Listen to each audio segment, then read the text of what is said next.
त्यसैले आउनुहोस् मानसिक स्वास्थ्यबारे प्रत्येक नेपालीलाई सचेत गराउन हातेमालो गरौँ, आवाज उठाउँ। मानसिक स्वास्थ्यबारे प्रत्येक नेपालीलाई जनचेतना फैलाउनलाई हातेमालो गरौँ। आउनुहोस् मानसिक स्वास्थ्यबारे प्रत्येक नेपालीलाई चेतना गराउन हातेमालो गरौँ, आवाज उठाउँ। आउनुहोस् मानसिक स्वास्थ्यबारे प्रत्येक नेपालीलाई सचेत गराउन हातेमालो गरौँ, आवाज उठाउँ। आउनुहोस् मानसिक स्वास्थ्यबारे प्रत्येक नेपालीहरूलाई सचेत गराउन हातेमालो गरौँ, आवाज उठाउँ। मानसिक स्वास्थ्यबारेको लालछनालाई अन्त्य गरौँ। मानसिक स्वास्थ्यबारे लालछनाहरूको अब अन्त्य गरौँ। मानसिक स्वास्थ्यको लान्छनाहरूको अन्त्य गरौँ।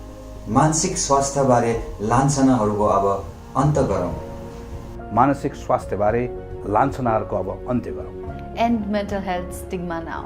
End mental health stigma now. End mental health stigma now.